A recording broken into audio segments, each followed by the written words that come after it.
इस वीडियो में आप देख सकते हैं किस तरह से जो है पाडर के अंदर इश्तिहारी और गंधारी के बीच में बन रहे रोड में किस तरह से जो है कंजर्वेशन एंड इन्वायरमेंटल लॉज को जो है बलाए ताक पर रख करके ये कॉन्ट्रैक्टर्स और ये रोड बनाने वाली कंपनियां किस तरह से जो है पाडर के इस ग्रीन गोल्ड को है नुकसान पहुंचा रही है। रोड की अलाइनमेंट की जद में आते हुए पेड़ उनका नुकसान होना तो समझ में आता है, लेकिन वहीं पर दूसरी तरफ अगर देखें तो बोल्डर्स और मलबे की वजह से जो पेड़ों को नुकसान हुआ है वो पाडर के लोगों को कतई भी गवारा नहीं है। लिहाजा हमारी डिस्ट्रिक्ट इंतजामिया और एलजी एडमिनिस्ट्रेशन से यह गुजारिश है कि sir these people must be booked, penalised and punished under the conservation and environmental laws which are in place to protect the natural resources and forest ecosystem. आइए क्या कहना है जानकी नाथ जी का, वही सुनते हैं इस रोड के बारे में, जो एक सीनियर पॉलिटिकल लीडर हैं पाडर के और एक सोशल एक्टिविस्ट की भूमिका में भी अक्सर नजर आते हैं। आखिरकार हम भविष्य की तरफ क्या देख रहे हैं, क्योंकि हमारा तो बने जीते लकड़ी मरते लकड़ी, देख तमाशा लकड़ी का। इन लोगों ने तो हम इस लकड़ी से महरूम करने जा रहे हैं। ये कौन से इन्वायरमेंट फ्रेंड गवर्नमेंट या एडमिनिस्ट्रेशन है? मैं डीएफओ साहब से गुजारिश करूँगा वो वजाती खुद आएँ, किस प्रकार से नुकसान हो रहा है, कौन से डंपर लगाए या कौन से टिप्पर लगाए। सर इतने लोग, पूरी इश्तिहारी पंचायत के लोग जो हैं यहाँ पे बॉर्डर पे पहुँच जाते हैं इस रोड के मसले को लेकर। क्या लगता है कि इस रोड का काम जो सुचारू रूप से होना चाहिए था वो हो रहा है या नहीं हो रहा है? अगर सुचारू रूप से नहीं हो रहा है तो इसमें दोषी आप किसे ठहराते हैं और आप क्या चाहते हैं कि फॉरेस्ट डिपार्टमेंट इसमें क्या करे और ग्रिफ इसमें क्या करे? इस बारे में आपका क्या कहना है? इन्हीं सभी हकाइक को मंजर आम पर लाने के लिए आज हम इस सेतु पर हैं जो हिमाचल और हमारे JNK को जोड़ता है। यहीं से हिमाचल पांगी शुरू होता है और यहीं इसी ब्रिज से जम्मू और कश्मीर का बाउंड्री ख़त्म होती है। तो हम बड़े आभारी थे तब की गवर्नमेंट के और आज की गवर्नमेंट के, जिन लोगों ने इतना बहुत बड़ा संज्ञान लेकर के इस रोड को नेशनल हाईवे का दर्जा दिया। लेकिन अफसोस इस बात का है कि आज जिस प्रकार से इस रोड को बनाया जा रहा है, जिस तेज़ गति से बनना चाहिए था वैसा तो हुआ नहीं है। लेकिन फिर भी अगर देर सबेर जो कुछ हुआ वो बेहतर हुआ था। लेकिन आज हमें अफसोस सिर्फ इस बात का है कि आप देखते हैं ये रोड जो है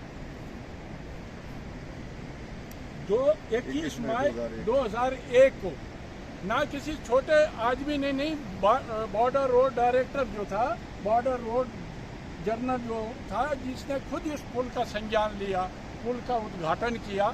और तब भी हमने इस चीज़ के निस्बत में उन्हें आगाह किया था कि जनाब आली ये रोड खच्चर रोड बनाई या आपने मोटरेबल रोड बनाई। तब उनका ये कहना था कि भाई हमारे ये सड़क जो है इसमें आम खाम गाड़ियाँ नहीं चलनी, हमारे टोक चलनी है, टैंक चलने हैं, शक्तिमान हमारे वाहन चलने हैं, उनके लिए ये बिल्कुल फीजेबल है।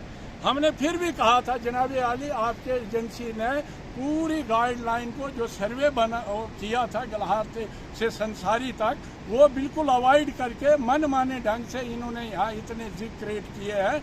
आप इसके निस्बत क्या कहना चाहते हैं? उनका ये कहना था कि हमें इमरजेंसी में इस रोड को बनाया है, लेकिन हम आपको इसको तत्काल में अच्छे ढंग से बनाएंगे, नेशनल हाईवे बनाएंगे और जब डबल रोड बनाएंगे तो आपको लगेगा कि हमने रोड बनाया। हमने बिल्कुल सर आंखों रखा कि बिल्कुल ठीक है।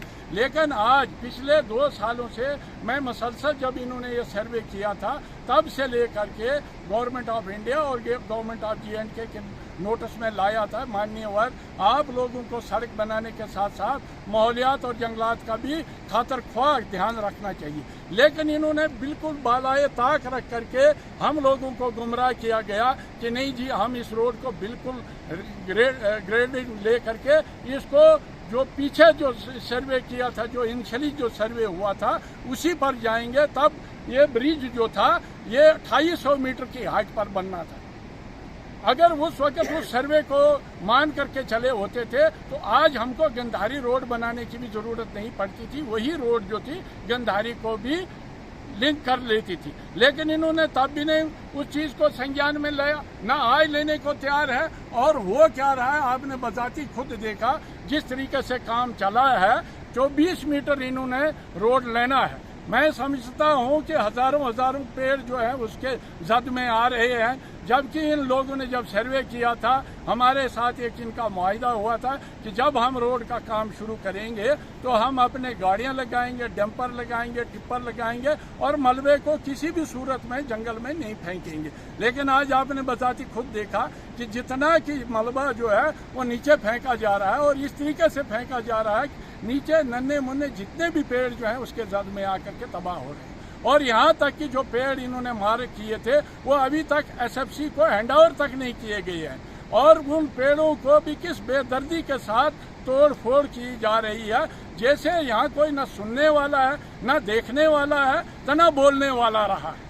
मुझे अफसोस तो सिर्फ इस बात का है, अगर कोई अंधा होता था तो हमने उसको आवाज़ दे दे करके कहा था कि भाई यहाँ ये कुछ हो रहा। अगर वो बहरे होते थे, आंख से देखते थे, तो हमने लिखित रूप में उनको दिया था। लेकिन ना वो अंधे निकले, ना वो बहरे निकले, ना वो बेज़बान निकले। आखिरकार हम जाएं तो जाएं कहाँ जाएं? इसलिए मैं नाजरीन से ये गुजारिश करूंगा कि आप लोग बताए, खुद भी आइए कि किस तरीके से इन्होंने लवाजमात को बलाए ताक रख करके इस काम को शुरू किया गया है। मुझे तो अफसोस इस बात का है, हमने कोई भी फॉरेस्ट का आला ऑफिसर जो था इस रोड के सर्वे को मार्किंग करते नहीं देखा गया, जबकि हमारी मार्किंग की एक गाइडलाइन कहती है कि एसीएफ या डीएफओ से कम रैंक का अधिकारी कभी मार्किंग करने का अधिकारी नहीं हो सकता है। लेकिन यहाँ हुआ क्या है कि मार्किंग भी किसी डेली वेजरों से करवाई गई है और जो इंजीनियर लगाए गए हैं, आज उन इंजीनियरों को ये लग रहा है कि हमारी ग्रेडिंग ठीक नहीं है। मैं मानने वाला आपके नोटिस में लाना चाहता हूँ, नाजरीन के नोटिस में लाना चाहता हूँ कि जब ये ग्रिप रोड जो सैंक्शन हुआ था तब इनको वे 5 क्लास सैंक्शन हुआ था गलहाट टू संसारी। उसका मीनवाइल फिर आर्मी ने कहा कि ये सफिशिएंट नहीं, इनको 9th क्लास का रोड का स्पेसिफिकेशन दिया गया था। लेकिन वो 9th क्लास के भी पैसे खाए इन्होंने इसी अलाइनमेंट पर, 9th क्लास के भी पैसे इन्होंने इसी अलाइनमेंट पर खाए। और जो आपको मैंने पीछे ऊपर जो एक 200 मीटर की दूरी पर आपको एक सबमर्जिंग पॉइंट दिखाया है जनाब आली, वहाँ तक ये सबमर्ज हो जाना है, ये ब्रिज भी सबमर्ज हो जाना है। उस वक्त फिर इन लोगों ने कहना है कि हमें फिर इसी कंपार्टमेंट में फिर एक और अलाइनमेंट बनानी पड़ेगी। तो मैं आपसे गुजारिश करता हूं कि आपको मैंने लिखित जो इनके जवाब छोड़ दिए है, उस वक्त के चीफ इंजीनियर ने ये कहा था कि हम 3 जिग जो है एज इट रखेंगे और 3 जिगों के नीचे जो है इसको हम अवॉइड करके और सर्वे करेंगे। आज हुआ ये है कि इन्होंने 5 के 5 जिग अवॉइड कर दिए गए हैं और एक नई अलाइनमेंट शुरू की गई है। जितना भी 8 किलोमीटर रोड जो है वो पूरी तरह छोड़ दिया है और नया रोड जो है 24 मीटर बनाना है। इस स्लिपी जोन में मैं कहता हूँ जहाँ से रोड शुरू होता है वहाँ से कोई पत्थर छूटता है वो दरिया के बगैर कहीं भी ठहरने वाला नहीं है।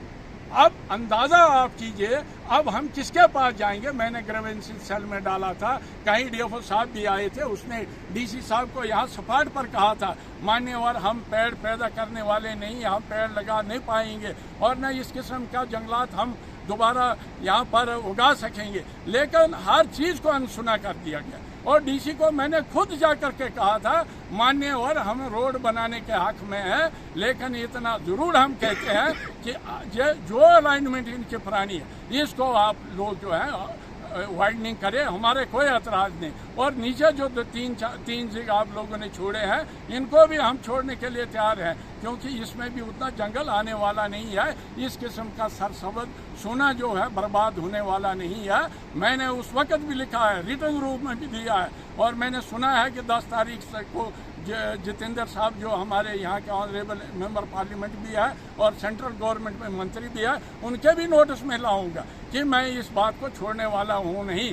क्योंकि हमारे यहाँ ऑनरेबल हाई कोर्ट जो है उसने हमारी यहाँ एक ये जो है डाइवर्सिटी एंड मैनेजमेंट की एक कमेटी बनाई है, उसका मैं सदर हूँ। मैं उस सदर की हैसियत से कहता हूँ कि मैं इस मसले को जनाब हाई कोर्ट के चीफ जस्टिस के नोटिस में लाने के लिए बिल्कुल प्रतिबद्ध हूँ। मैं कभी भी छोड़ने वाला नहीं हूँ, लेकिन तब तक हो सकता है कि कितना नुकसान करेंगे उस नुकसान, क्योंकि कत्ल करने के बाद ही मैंने इनके खिलाफ 302 लगाना है। और आज जनाब आली हम उस रोड से होकर यहाँ तक आए, फॉरेस्ट डिपार्टमेंट का एक चपरासी तक नहीं है कितनी लूट मची है। और एक एसएफसी का बेचारा एक छोटा मुलाजिम उसने बार बार कहा, मान्यवर आप ये कत्ल कर रहे हो, आप इस किस्म के पेड़ मत उखाड़ो, आप इस जंगल में इस तरीके से मत जाओ जब तक हम पेड़ नहीं उठाएंगे। उनकी बिल्कुल अनसुनी की गई है। ये है क्या वजह? हम किस दुनिया में रह रहे हैं? हमारे माननीय प्रधानमंत्री जी ने अपने जो यूएनओ कॉन्फ्रेंस में कहा था कि भारत एक ऐसा मुल्क है जो इन्वायरमेंट का हितैषी है, हमदर्द है, अगर किसी ने कुछ देखना है हमारे पास आओ। आज मैं आपके माध्यम से, आपके चैनल के माध्यम से प्रधानमंत्री जी के और यहाँ के जो ये इन्वायरमेंट प्रेमी लोग जो है उनके ध्यान में इस बात को लाना चाहता है। आइए इस बेदर्दी को देखिए, कितनी लूट पड़ी है। 3 बार इन्होंने इस पर पैसा निकाल करके और आज चौथी बार 24 मीटर एक और अलाइनमेंट लेकर के ये किस किस्म का खजाने खोल के रखे हैं इन लुटेरों के लिए। अगर कहीं चोरी होती है, आजकल हमारे यहाँ एक करप्शन मुक्त सत्ता मनाया जा रहा है। मैं कहता हूँ किसी के हाथ से 10 रुपए ले जाते हैं उसको आप करप्शन कहते हैं। जो कलम चोर इस किस्म के मनमानियाँ कर रहे हैं, करोड़ों करोड़ों रुपए का चूना लगा रहे हैं सरकार को, सरकार है कहाँ? वो उच्च अधिकारी हैं कहाँ? आइए यहाँ देखिए, मान्यवर इतनी ग्रेड यहाँ नहीं दिया गया, जबकि हमारा गुलाबगढ़ जो है 1900 मीटर उसकी हाइट है। और आप लोग इतने वहाँ से लेकर यहाँ तक 40 किलोमीटर का डिस्टेंस ट्रेवल करने के बाद फिर 1900 मीटर की हाइट पर आप ब्रिज डाल रहे हैं। ये कौन सा आप लोगों ने फार्मूला अपनाया? अगर ये 2% के ग्रेड में भी आते थे जनाब आली कि 40 किलोमीटर में ये 2800 मीटर का जो हमारा पुराना ब्रिज जो पॉइंट ऑथेंटिकेट किया गया था वहाँ हम आराम से जा सकते थे। या तो आप उसी ग्रेड में जाते तो हमें कोई एतराज़ नहीं। मान्यवर ये जितने भी 7 इन्होंने यहाँ लगाए हैं ये सिर्फ और सिर्फ 300 मीटर के डिस्टेंस में लगाए गए हैं। आप मुझे बताओ ये किस किस्म का ग्रेड मेंटेन करेंगे? इससे पहले वो अपने तैयारी से शवाज जो इन्होंने रीअलाइनमेंट की गई है वो इससे भी ज़्यादा अप एंड डाउन है। अगर वहाँ इनकी इंजीनियरिंग ठीक है और इस जंगल को बर्बाद करने के लिए इनकी जो बनाई हुई रोड उसके अलाइनमेंट गलत है, इसके लिए दोषी है कौन? आखिरकार इस रोड के सर्वे जो है बुनियाद से लेकर आज तक ग्रिप एजेंसी और ग्रिप इंजीनियरों ने की है, तो दोषी कौन है? लिहाजा अगर उन्होंने गलत किया है, जिस भी अधिकारी या कर्मचारी ने, जिस भी सर्वेयर या एग्जीक्यूशन वाले ने गलती की है, उनको कटघरे में खड़ा किया जाए और उनको मैं कहता सख्त से सख्त सजा मिलनी चाहिए। और हम इसलिए कह रहे हैं कि हमारा जीवन जंगलात है, इस किस्म के सरसब्ज़ सोना हम कभी भी पैदा नहीं कर सकते हैं। ये माहौलियात सिर्फ हिमालयन जोन में, हिमाचल हो, अपना उत्तराखंड हो या जम्मू कश्मीर से लेकर भद्रवा और हमारा किश्तवाड़ डिस्ट्रिक्ट जो है, ये इस किस्म का सब सोना दे सकता है। लेकिन इसी को बर्बाद करने के लिए आज ऐसे लोग आए हुए हैं जिन पर कोई अंकुशी नहीं है, कोई सुनने वाला नहीं है। आखिरकार हमने ग्रीवेंसी सेल में ये लिखा था कि मान्यवर ये कोई गैर जानबदार एजेंसी भेजी जाए, इंजीनियर जो है ग्रिप से छोड़ करके और किसी डिपार्टमेंट से सिविल इंजीनियर भेजे जाए। इन्होंने किस किस्म की बेज़ाब्तियाँ की है, कौन सी मजबूरियाँ थी, किसने इनको ये अधिकार दिया था कि आप सर्वे को छोड़कर इस किस्म का रोड बनाएं? आप 2800 मीटर के हाइट को छोड़ करके वो है अब सबमर्ज होने वाला है, क्योंकि जो अपना डैम का जो सबमर्जिंग जो पॉइंट मैंने आपको दिखाया है तो वहाँ तक तो ये पानी में जाना है। तब इन्होंने फिर से इसी कंपार्टमेंट में, इसी 300 मीटर में